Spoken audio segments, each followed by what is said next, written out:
From near-death experiences to the devastation of homelessness, how and where do we find the will to overcome insurmountable odds? And when we do overcome these challenges, how do we pass that story of survival on to others?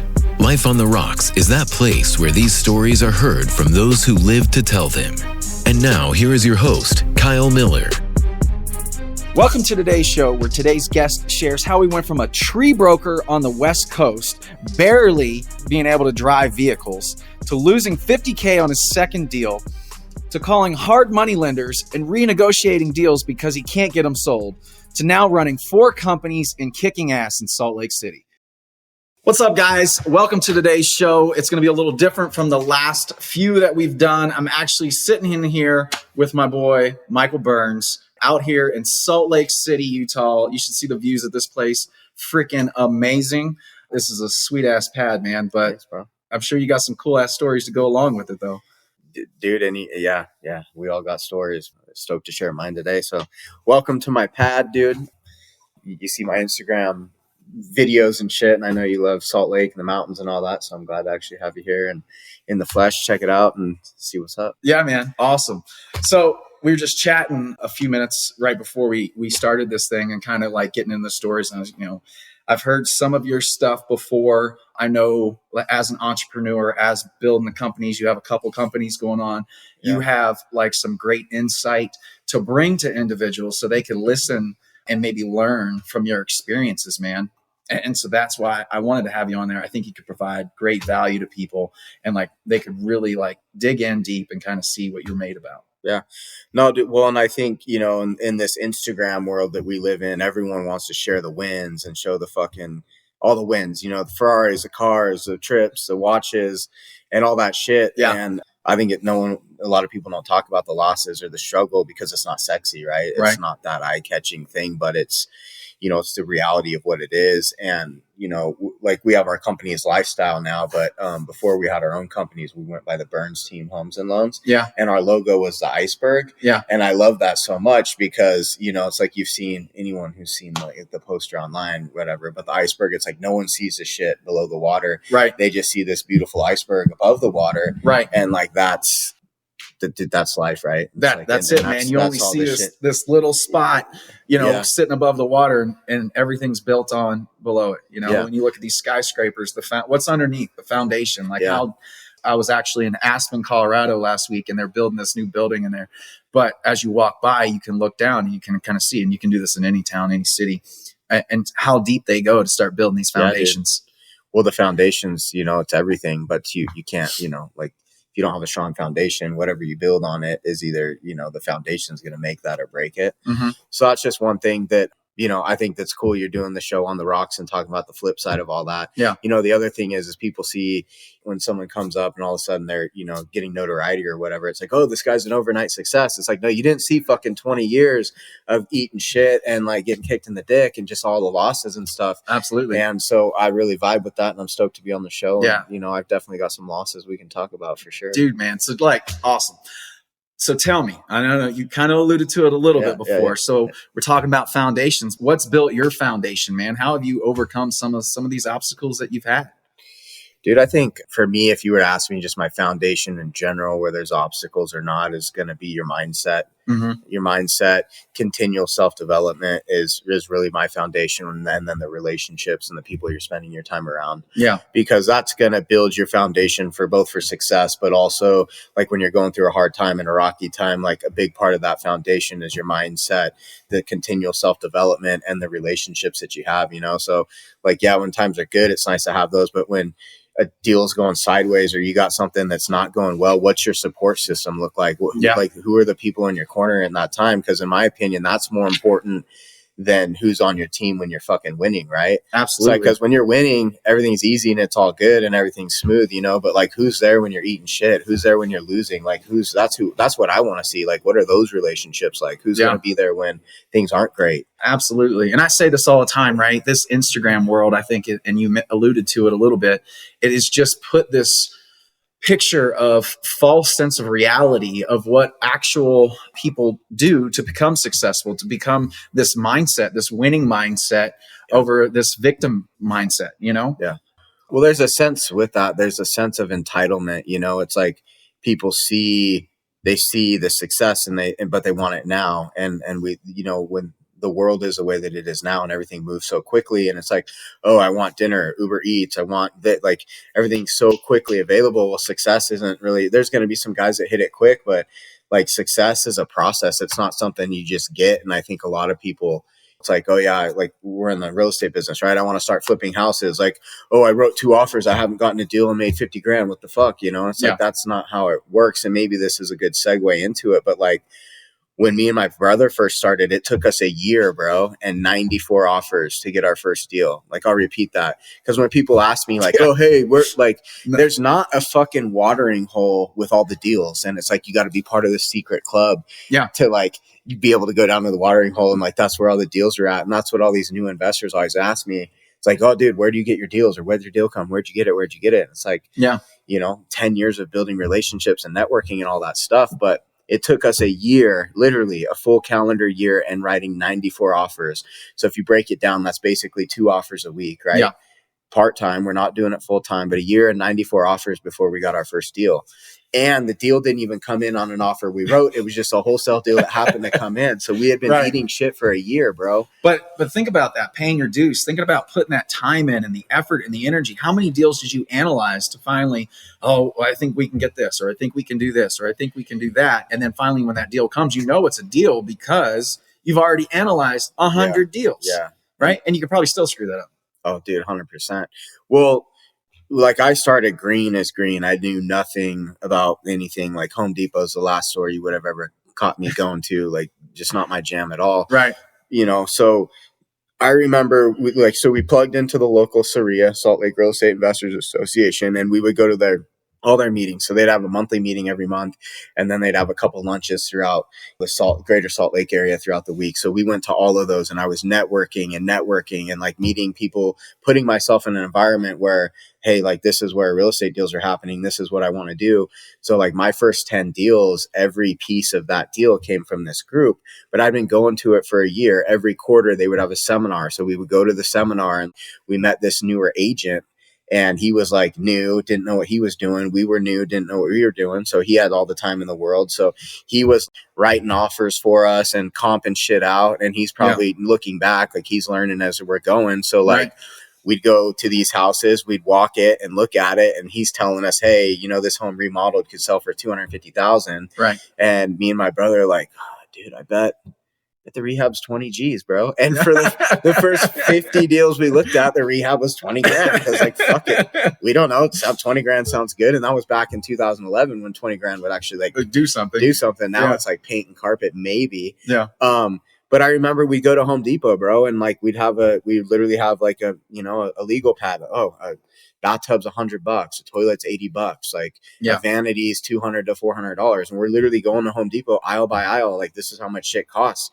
And then trying to figure out, painters charge you $1.50 per square foot. Yep. Like, it costs $70 to hang a door. Like it's $1 for base and case installed. And we just started learning how much different things cost. So then as we're walking these deals, our first deal, I remember we wrote the offer, not our first deal, but our first offer we ever wrote. I was like, what if they say yes, dude? Fuck, like almost hoping to get a no. Cause it's like, if they say yes, now we actually have to wholesale it or we got to find the money. Right. But so nervous, man. And then the seller responds and it's like, what is this? An unwelcome joke.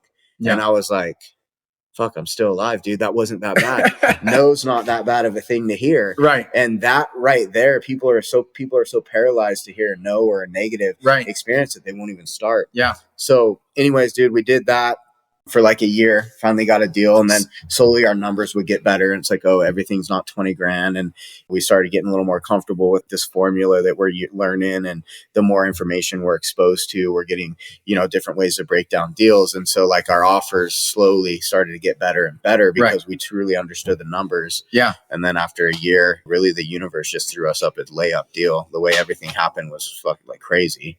I always say the universe provides, right? If we put our heart and soul into something and we want to see this happen, it's going to give us what we're looking for. Yeah. Right. Well, I'll just tell you about this deal real quick. So it's a Friday night. So I'll rewind. Maybe like 2 weeks before this Friday I'm talking about, my brother and I were at one of the Saria, like they would have quarterly seminars. So anyways, me and my brother go, and I'm networking, just putting in the work, right? Networking, building relationships. I've been doing this for a year at this point. People are starting to know me. And there's this guy and his wife, and he's over there just kind of being an older guy, kind of timid dude. And I went up to him. I noticed that. So I went up to him and said, "Hey, I'm Mike. How's it going? You know, welcome. I haven't met you." It turns out he had just sold his business, and he lived 3 hours south of Salt Lake, and him and his wife were wanting to get into real estate, just sold his business. He didn't want to flip. He didn't really want to do rentals, but he was interested in lending hard money. Had never done a hard money deal. So because I'm in the mix, bro, I'm fucking putting myself out there. I'm doing the work. I meet this guy, build a relationship with him. Oh, hey, this is my brother. So I followed up with him. That's another key thing, follow up. I followed up with him the following week, and him and his wife were actually going to be in Salt Lake because they had grandkids up here. Yeah. So, hey, I'd love to catch lunch with you guys, get to meet you better. So I had this standing lunch appointment for like a week and a half on a Saturday afternoon. Yeah. So I'll go back to where I picked up. Friday night, dude, 8 or 9 at night, get a call from a guy that I also met at Saria. He was a wholesaler. He's like, "Hey man, I got this deal. Buyer fell through. Are you interested in it?" "Yeah, hell yeah, I'm interested." So he's like, "Cool. Can you meet me tomorrow morning at the property?" "Okay, awesome. I'll do it." So I go meet him tomorrow morning at the property, and I take this guy's word on. There's 18 inches of snow. It's similar to where you're staying right now over in Highland Park area. So like, I can't see the yard. I can't see the roof. Dude, I take his word for everything. The ARV, the repair costs, even like his suggestion of what he would do at the house. He's like, "Yeah, I even have a bid from a contractor." So I'm like, "All right, man, cool. Yeah, we're definitely interested." He's like, "Well, here's the deal. It needs to close Monday." And this is like Saturday morning. I've never done a deal, dude. Right. Like what? And I play it off like, "Oh yeah, dude, let me get back to you on that." Thinking there's no fucking way I can do this. Right. So then we go to the lunch. It was already scheduled with these people. Sit down. Me and my brother, we have the lunch and get to know these people. And we get up, dude. We're getting up and leaving the lunch table. And there was just this moment, dude. And it was like, "Bro, like, are you going to not say it? Like, spits now or never?" And probably was as rough as like, "I have a deal." As we're saying bye. And he looks at me like, "Dude, we just had lunch for an hour." Right. You never brought it up. I'm like, "I have a deal." And he's like, "Okay." I was like, "Do you want to hear about it?" And he's like, "Yeah." So we sit back down and I tell him the deal, dude. And I literally tell him everything that the guy had told me. "Yeah, here's the ARV. This is what it's going to cost to rehab. I even have a bid from a contractor, you know." And I'm like, "But here's the deal, Gary. It has to close Monday." And he looks at me and he looks at his wife and he looks at me and I'm like, "Let me know." And he's like, "All right." So anyways, he's like, we'll think about it and we'll call you back. And then like we leave and I'm like, "Dude, I fucking butched that so bad." Right. So anyways, he calls me like 2 hours later. He's like, "Hey, Michael. So my wife and I talked it over and we're going to take a chance on you and your brother. We'll fund the deal on Monday." Wow. And dude, like I could pull that off today, but it would still be a few phone calls maybe. Right. And that was our first deal ever. Right. So like a layup, right? Just everything fell into place, but it fell into place because we had been doing the work for a year and striking out. But then boom, you know, something happened. It's amazing. Yeah. So that was our first deal. We ended up like everything went wrong on it with the contractor, had to fire him. He placed a faulty lien on the property and they hit me with like 30 grand of change orders. Like everything went wrong. Right. The market was moving up. We ended up making 24 grand and, was like, "Hell yeah, dude, real estate's where it's at." And, and then like quit everything I was doing and we were like full-time real estate. That's awesome. It's amazing how all that stuff just kind of lined together. Yeah. You were able to make a little bit of money. You got your feet wet. You understood what it was going to take now after dealing with all that crap. Yeah. Right. And now you're running. That's dude. So that's the story of our first deal. But that's sweet. It just goes to show, like, just put the work in, right? Yeah. No matter what, if you can't see the outcome coming, just keep working towards that goal. Progress. It's the journey, not the destination. Yeah. The one deal wasn't it. Because if you hadn't been doing your year before then, you probably wouldn't have been able to even talk remotely close as well to that investor than how you did. Well, and I wouldn't have had, like, the wholesaler wouldn't have called me. The contractor who I met, he was kind of through that group too. Right. The title company that we still use today, I met her through that group. So like without showing up and just being there and being, I think this is another thing too, like being willing to be the new guy. Right. Like that's another thing with this instant gratification. Like no one wants to suck and no one wants to go through the fucking process of anything. They just want the results now because like that's this instant world that we live in. So it's like, oh, I have to go do all that? Like, I'm not going to do that. Right. It's like, you're not like, if you think you're above the grind and doing the work, you're never going to get there. Yeah. Ever. Yeah. So you made 24 grand on your first deal. Yeah. Right. That's way more than I made on my first deal. I can tell you that. And I did all the work and I was there and all that stuff. So all your deals must go great, right? Oh, yeah. I mean, they're like every single one of them. Easy peasy. Yeah. Just cranking out hundreds and thousands of dollars, right? Dude, HGTV is not the only place where you can blow your budget by 100 grand and still make 80 somehow. Like, you know, that's in real life too, not just TV. Yeah. Just kidding. Yeah, dude. So rolling into our second deal, we lost 50 grand. Oh, Jesus. And then, so we flipped that first one. And then when we were probably 3/4 of the way done with the first one, we took down this second flip that we had. And so at the time it was 20 grand on the reno. 20 grand on the reno. Yeah, this one was a little more. It was but that, like, yeah, so actually we had no business doing this second deal, dude. Like at the time it was like a $550,000 ARV, which in Salt Lake today, that same home's probably 1.2 million. Yeah. So like, no business at all doing that on our second deal. The rehab was like 80 grand. Okay. Today that'd be about 140. Yeah. You know, like second deal. Yeah. Shouldn't be there. Right. But anyway, so we were almost closing on the first one. We bought this second one. And then when we had had the same lender? No, we had a different guy finance that one. And then we had the money that we rolled from the first one. Yeah. And then borrowed $50K from my dad on the second one. Okay. And then, so why we had this second deal going, I mean, we got out of the first one, we had the second one, we bought a couple more. So basically I was in this period of time where we had 4 houses at different stages, but starting with the second one. And we ended up having like 4 properties that we carried all winter long.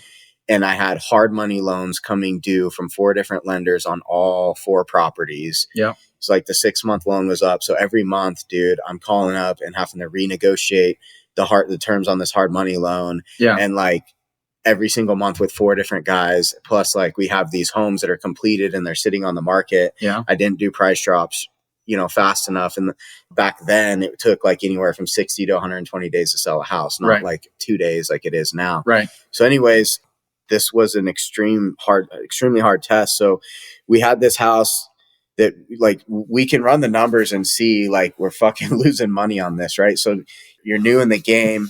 We literally, dude, like we would I know I'm bouncing all over, but just to kind of paint this picture, we would go to the house and like turn the heat down to like 50 degrees. Yeah. So it was warm enough for the pipes to not bust. Right. But like not running the heat because we didn't have the money for the utilities, bro. Right. Like did not have the money for the utilities. So anyways, I've got these 4 properties. They're all done and listed. Like we had contractor issues, but that doesn't really matter. So I've got this house and I think we're listed at like 575,000 or 550. And I know we're losing 10 grand at that number and we're getting no showings. Yeah. So it's like, we have to drop the price. Right. And trying to mentally go through the process of, okay, so I'm going to lose 10 grand if we sell it at list price. And I'm talking about dropping the price even more. So if we do a $20,000 price drop, if we get full ask, we're losing 30 grand. Right. And that's assuming it sells and we don't have another 2 months of hard money. They're not going to ask us for all this shit, no closing costs, all this stuff. Right. And it's my second deal. I'm new in the business and I've got a hard money loan coming due every single month. The guy's a dickhead who lent us the money. And I have this scenario going on with 4 properties at once. Right. So just going through that whole process, I remember we went to Maui and it was like in December sometime. And like my whole trip to Maui sucked, bro, because I was just like thinking about it, so stressed out of my fucking mind. I owe my dad 50 grand, dude. Like my dad's starting to sweat me for the money. Like, yo, are you guys going to sell a house? What's going on? I'm not fully telling him what's going on. Cause like the last thing I want to hear from my dad is I fucking told you boys to slow down. You're going too fast. I don't just not wanting to deal with that shit. So we would get a call for a showing, dude. And like, I would drive over to the house, turn the heat back up, sit across the street, watch the showing go down. And the second they left, dude, blowing up the realtor. Like, hey, how'd the showing go? She's like, oh, we're on our way to the next house. I know, but how'd it go? Like, just let them know if there's any adjustments they'd like. We're happy to accommodate anything they don't like about the home. Just send us an offer, please. Like knee pads on, give us an offer. And then I'd get off the phone, I'd watch them leave and I'd go in and turn the heat back on. And we did this, bro, all winter long, man. And, same thing. The hard money loan would be coming due, and I know it's due in like 3 days. And I call the guy up. Hey, man, haven't gone under contract, and trying to negotiate. Like, dude, we don't have any money to like catch interest up right now. Right. Like, can we roll a point into it? Like, what can you do to work with me? Yeah. And like, when you're new in business, that's a hard fucking phone call. Oh, well, a lot of people won't even make that phone call. And I'll talk about that in a second, but that is a hard phone call to make under any circumstances. But when you're new and green in the business and young, like 25, that's a super tough call to make. And I'm having to do it every month with 4 different dudes, and 2 of these guys are assholes. Yeah. So side note with the thing, this guy, Gary, who was our first lender that I told you about, we had one of our third house that we were doing. So that one finally goes under contract, and Gary was cool.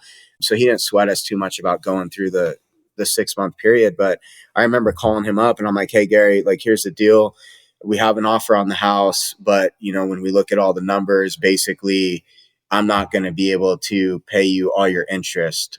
So I can get you your money back, and then I can also get you like say 12,000 of the 18,000 in interest. Yeah. But like, I don't have the difference to bring to the deal because all of my money is in this project and these other ones. So I have no money to bring to closing. Can you work with me on it? And he said, you know what, Michael? He's like, I respect you so much for making this call. I know it's a hard call to make. Most people wouldn't make the call. And he said, we're good. And like, he was cool taking a short payoff. Right. So I made it clear, I'll get you all your money back. I was like, I'll pay you back down the road. Like, right. I owe you essentially. And he said, you know what, Michael, like, I respect you more now than I ever did. And I'm looking forward to doing more business in the future with you because I trust you now. Right. And I know how hard that call was to make. So he let me out of like 6 or 7 grand in interest, and we were able to sell the house and got some money back. And then the other ones ended up selling. So we lost like 50 grand on the second deal. It took me like 6 months to pay my dad back the 25 grand that we didn't get at closing. Right. We lost 12 on the second one. We lost 10 on the third one. And we like broke even or made 10 grand on the fourth house. Yeah. So all of that was, you're getting better. Yeah. But all that's going on at one time. And like I said, we didn't have any money. And like, this was my job now because I quit my other thing I was doing. And so did my brother. So while all this is going on and we're like in survival mode, just doing everything that we can, we're like going and driving for dollars and putting notes on doors, right? Yeah. Like, hey, I'll buy this house cash. So during that span, we hit 2 wholesale deals for 20 grand each. Okay. And 40 G's came in, and that's what got us through that period of time. Right. But going through that and doing it early on in my business and then getting onto the other side and realizing I made it through. Yeah. That was the biggest, best business lesson for me moving forward, because now the level of confidence and trust I have with myself to be in a tough spot and know that I can grind it out and get through it. Like, we went all winter long, bro. And when it's snowing outside and you're like, that's a long ass winter. We just had 11 inches yesterday. Yeah. And it was, yeah, dude. So just the capacity that I had at that point and the self-confidence of like, I can get through this. And if I, like going through that situation, like it really allowed me to move forward strong in my business. And then like when shit comes up in the future, it's like, dude, because I went through that and I had the capacity and I got through it. It's like, it takes a lot to put me in a situation where it stresses me out. Like, holy shit, this is like too much for me to mentally handle. Yeah. Because I go back to that point in time. I'm like, dude, if you fucking got through that, and so it was the hardest thing, but the money we lost compared to like what I gained through that experience, like greatest thing that's ever happened in business. So when you're sitting there, right? So we all have a decision to make when we're there. How did you say, pony up, make these phone calls? I know you had to, like, it's just how but that thought goes through your head. Are you thinking like life's going to end? You have to go get another job, or what were you thinking in those times, man? I mean, you did the right thing. Yeah. Right. But like you get stuck in a dark place. You have 9 million thoughts running through your head. You want to take the easy way out, or are we going to do the hard? I was in the Army, and one of my guys that I was with, he was a captain. He would always say, you want to take the easy left or the hard right. Mm-hmm. And it's like the right thing to do is not easy. Yeah. It's hard. You have to put yourself on the line. You have to do what's right. And so like, I'm sure there's some, leading up to that point in time, like there was a lot of like, even though I was young, there was a lot of experience that had gone into the person I built myself in to be at that time. Yeah. So really leaning on a lot of that helped out tremendously. In the back of my mind, I knew I had the support of my dad. Right. Which, even though I never called him on it, like in the back of my mind, I knew like if shit gets super hairy, like dad will step in and fucking help us out. Never asked for it, but there was a peace of mind knowing that. But just like the self-development and like just doing all the work and just all the stuff that I'd done leading up to that had built character in me. And before I was doing house flipping, like I did inside sales. So I was really good on the phone and used to making calls. And then before, the tough calls. Yeah. And then before I did real estate, I was actually like a 1099 sales rep, like outside sales rep for selling trees, dude. So I would literally get in my car and go on 1 to 2 week road trips all over the Western United States and Western Canada and this territory I had. Yeah. With zero customers. So I was cold calling people, selling fucking trees, bro. Like I would show up and be like, hey, I had a thing like this full of just pictures, like literally that I took with a camera and printed and put it in there. So I would show up at nurseries cold calling like, hey, and I looked like I was 16, dude. And I was like 21. People would be like, are you even old enough to drive?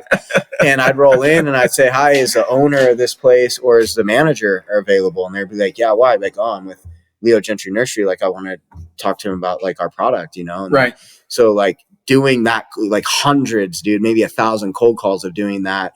So having the sales experience kind of got me used to like communicating with people and being comfortable with like just uncomfortable situations and doing that. Right. But one thing that my dad always told me when I was young, he's like, son, when you have a problem, you need to address it immediately, because if you don't, it's going to sit and fester and it's going to make things worse for you. And it's going to make things worse for the party on the other side. Yeah. And that was one thing I always leaned on. And I just had an understanding of like sales and knowing like when I'd have clients and I knew there was a problem coming and they weren't aware of it, instead of waiting for them to find out, I'd pick up the phone and I'd call them. Right. Hey, we were short 12 of those trees. Like 12 of them aren't going to be showing up. So I just kind of got used to addressing things ahead of time. Yeah. So having all that experience really helped understand, number one, it will make it worse if I wait, but also I had the experience before that people appreciate you being upfront and honest. Yeah. And so I knew I can lean on my integrity and I can show up and be honest with these people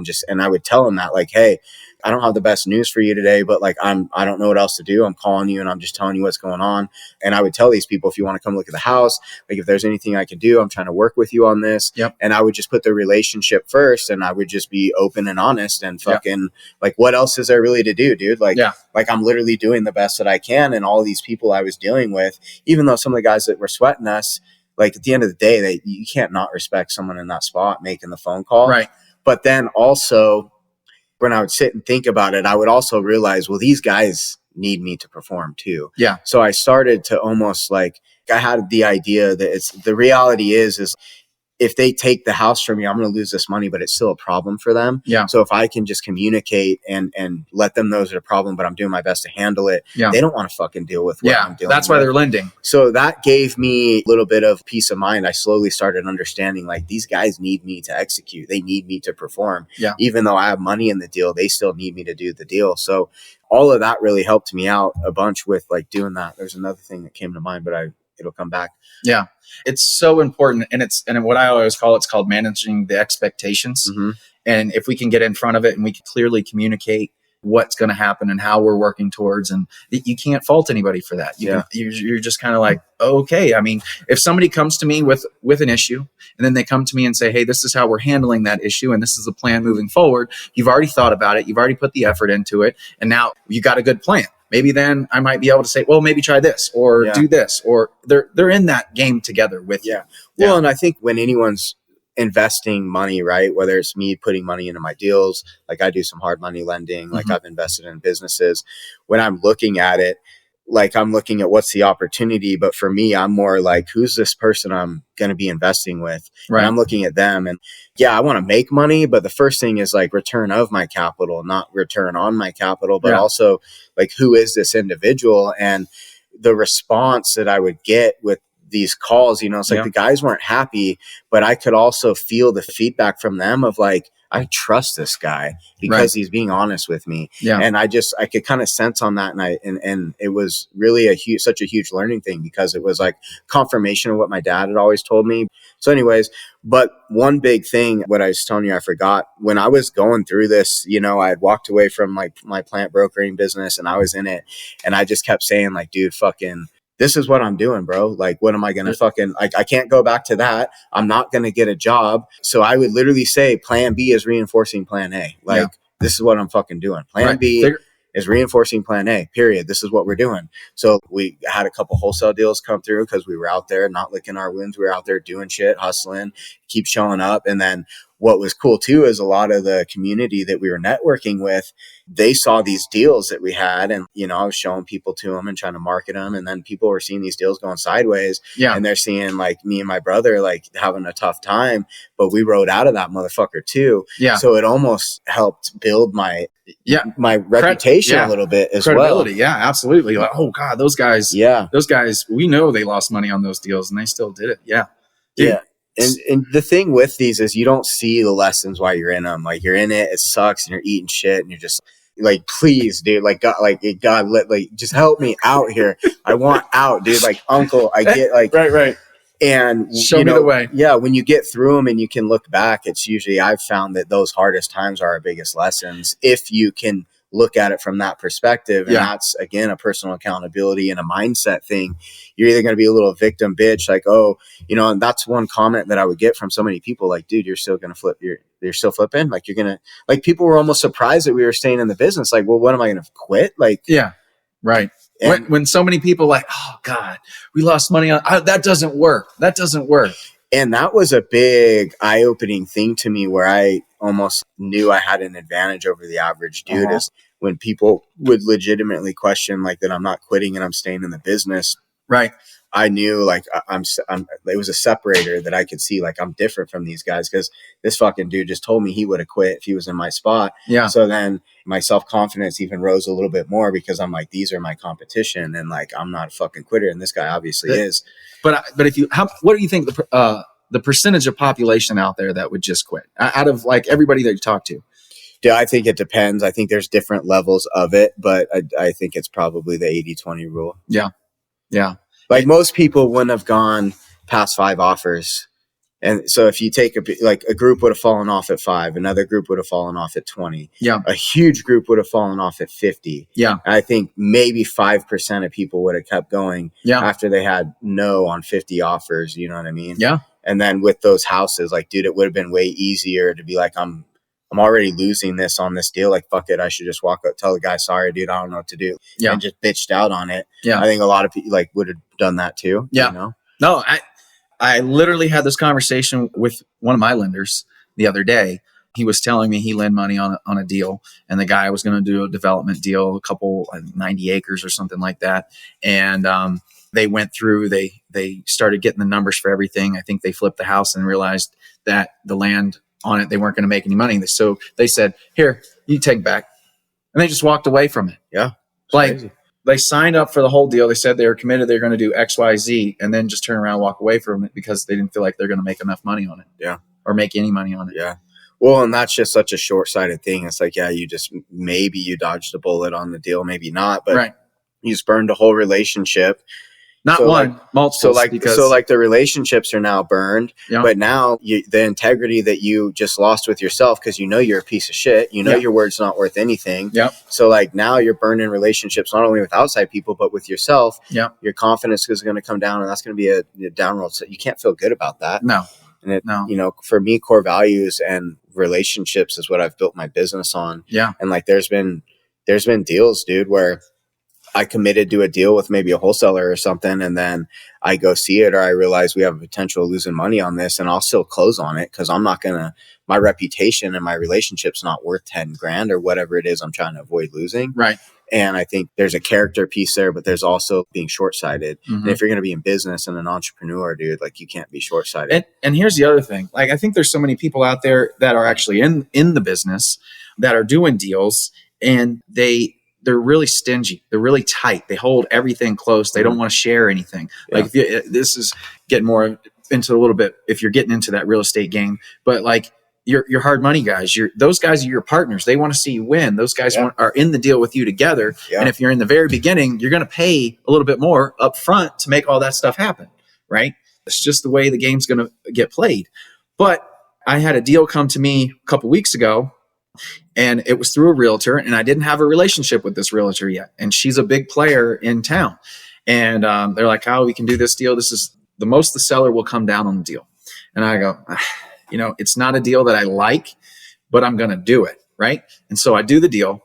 I close on it. When I said I was going to close on it, there were some title issues that they had to clear up. But as soon as it was done, boom, I closed. So now I'm building that respect that, he's going to do what he says he's going to do. Yeah. And then we get through the deal. It actually lists, they're taking pictures of it tomorrow. So that's going to go on the market. But a week and a half ago, they call me out and say, "Hey," and I'll probably make, I don't know, 20 grand on that deal, right? Not a deal that I would have done every day, but I'll make 20. The next one they brought me, I'll turn around, I'll make 80 on. Yeah. But I did that deal so I could get my foot in the door. Yeah. Right. I took less up front because I'm not looking at just today. Yeah. And I know if you're in the beginning, you might not be able to do that, but I mean, just as much as you can and get the experience. But got my foot in. She knows I'm going to do it. Now she's on the phone sending me more deals. Yeah. Right. Because now we're getting that stuff done, and it just builds. Mm-hmm. And I'm looking at those relationships for 10 years from now, 15 years from now. Well, dude, like through business, what I've realized is people's name and their word and their reputation and their ethics are for sale. One of my biggest gifts too is I grew up in a small town and my dad had a business there. So people who are from a small town are a little bit different, mm-hmm. and they're a little bit more genuine. And I think the core values matter a little bit more to them. Right. And I don't know why that is. I just call it small town, but you have some of that too. And for me, if you have a business in a smaller town for 25 years, you can't be a piece of shit. Right. Like, you don't have a business. Word will travel quick. That's just one thing that I noticed. Relationships are cared for a little bit more, and your name and your word means a little bit more from people who are from a smaller town like that. And just growing up in that environment with my dad, and like, again, there's a few things he told me that stuck with me, but another one was like your name and your word. Yeah. All you have, son, is your name and your word, and that was a big deal to me. So like when I come and I'm in Salt Lake, and I'm doing all these deals and interacting with all these different people, it's been very clear to me that my level of integrity and ethics is higher than the average dude. So that's a skill set that I have, and it's a strength that I have, that is like, my name means something, my relationships mean something, my word means something. And if I know I'm experiencing this shit dealing with other people, they don't give a fuck about, they'll burn a relationship to make it an extra $2,000 or whatever. Right. I realize if I'm having this experience, and other people are having that experience too. So if the people who are having those experiences, if they're also dealing with me, I'm going to stand out because I do what I say I'm going to do. Right. I'm a straight shooter. There's no bullshit. There's no games. There's no bait and switch. Right. Like, I make it really clear that the relationship's what's important to me. So I know that that's a strength that I have in building the relationships, and that just gives me more confidence in business. Absolutely. And it's been interesting to see too, as the market in Utah, we're the most competitive market out there right now. We're rated number 1 this year in the country. And it's even these relationships that I've had with guys over the last 3-4 years who used to call me first with deals. It's like, now they used to be like, instead of calling me first, and it was like, "Oh, hey, heads up, dude, we're going to send this deal out." And then now it's nothing. It's just, the relationship doesn't matter because they'd rather make an extra $2,000 or $5,000 on a wholesale deal. Yeah. And it's just like, I'm going to remember that. And like, I'm going to be here in 5 years when all these other idiots aren't here in 5 years. And I had a guy say to me one time, he called me with this deal. And like, to this day, I still can't, like the way that I am, I could never comprehend this, but I didn't really get along with this dude too well. Like, I don't like the way they do business, but he calls me with a deal, and he's played this game with me like 2 or 3 times before, and like ends up selling to someone else. So he calls me with this deal. I'm like, "Yeah, dude, I can do a deal, but here's the deal, man. The last 2 times you've called me, mm-hmm. you play these fucking games. I tell you, I'll give you your price. And then, you call me back, and then you tell me I need to pay more. And I'm not doing that bullshit with you." He wanted me to go to Tooele, which is an hour out there and an hour back, the following morning. And I needed to close a day after that. So I had to close in 2 days. I'm like, "I'm willing to go look at it, but we're making a deal tonight. So get your partner, whoever else." Like, I'm removing all his shit from the table. Right. Pulling it off. Get him on the phone. So he calls me, tells partner the same thing. "I don't like the way you guys fucking operate. We can do a deal tonight, and that's what it is. And then I just need to walk through 5 minutes in the morning, and I'm good." So they're like, "Cool." I get there the next morning, and there's another fucking guy there to walk the house. And I'm like, already shaking my head. These guys are unbelievable. So anyways, walk the house. I call him. I'm like, hey man, I'm good to go. And he's like, oh, well, dude, this other guy is willing to pay more. And I was like, we had a fucking deal, bro. What do you mean? Like, this is exactly the shit you pull. I told you this last night. Yeah. We had a deal. And this guy, literally without skipping a beat, tells me that's the deal we had yesterday. I would, bro, like, number one, I could never operate that way, but I would be so terrified that if my dad caught wind of that, he would fly out here and beat the living shit out of me. And I was just like mind blown. I'm like, dude, fuck you. Don't ever call me again. And when you're not in business in a few years, remember this fucking conversation, because it's only a matter of time for you. It's only a matter of time. And I haven't seen a deal from him for, I don't even know if he's still around. Yeah. But I couldn't comprehend saying that's the deal we had yesterday. I was just like, God. But anyway, as I continue down my road in business and spend money on masterminds, like I met you at the DM group, and put myself in other environments where guys are just operating at a different level, I really start to see how that's a huge advantage in business because people see it. Yeah. So Oh yeah, definitely. Dude, man, I appreciate you sharing me these stories, man. There's like dug out. Yeah. And you like, so now let's finish this. Cause I know like all the shit you're killing it at right now, right? Yeah. You have a real estate agency, right? Yeah. We got a real estate brokerage. You got a brokerage. You're a lender. Yeah. So we got a real estate brokerage and a mortgage brokerage, both. So we're doing our own business. And then now we're recruiting realtors and loan officers to hang their license at our place. Nice. And so all this is stemmed from selling trees, and you're like wanting a better life, right? Yeah. That's what you wanted, and just keep building and keep stacking, and then the progression. Have you ever thought, like, this is what I think some people think too? They think that you're successful. Do you think you're successful? No, man. And I think one thing, as the spider sitting in the garage, right? I think success is a state of mind and a state of being. So it's like, you know, lifestyle's our brand. And I remember one month I made $200,000 in a month. Right. Net. Right. Everything should be fucking awesome, right? But like my wife hadn't been home for 10 days and we were staring divorce in the face, and I didn't give a fuck about that money because I'm like, who cares, right? Right. And my wife recently, you know, like we're having the best, you know, we're multiple seven figures, having like really good last couple of years, and like everything's awesome, going well. And like my wife had a really made that, you know, had a fucking brain tumor that we found out about in October. Right. I can tell you, dude, the Rolex watches, the big house, like all the money, all the deals, like none of that matters when something like that happens. It's like shifts everything super fast. So, you know, I really focus on the lifestyle thing. You know, it's like not only the money, but you got your family life, your social circle, your health and fitness, your spiritual, and the experiences and stuff too. But yeah, dude, things are going good, man. And we're just trying to keep doing more and get better. And we spend a lot of time and effort, you know, being in groups, and that's how I meet guys like you and just building relationships. But like, that's the foundation of everything I'm doing is building relationships, and things are working out so far. That's what you got to do, man. That's what you got to do. Hey, I appreciate you coming on today and sharing this kick-ass story, dude. I hope some of you guys will take some good lessons out of this. Just keep putting in the work, guys. Keep putting in the work. It'll show up, even though it doesn't show up like today or tomorrow or maybe next week. Maybe you got to go a year and 94 offers to make that shit happen the way you want it to happen, or at least get your foot in the door. But just keep putting out that effort, commit to it, make it happen, and the universe will provide you with what you want. So, plan said, man. Plan B is reinforcing plan A, bro. There you go. I love it. I love it. Thank you, guys. Have a good one.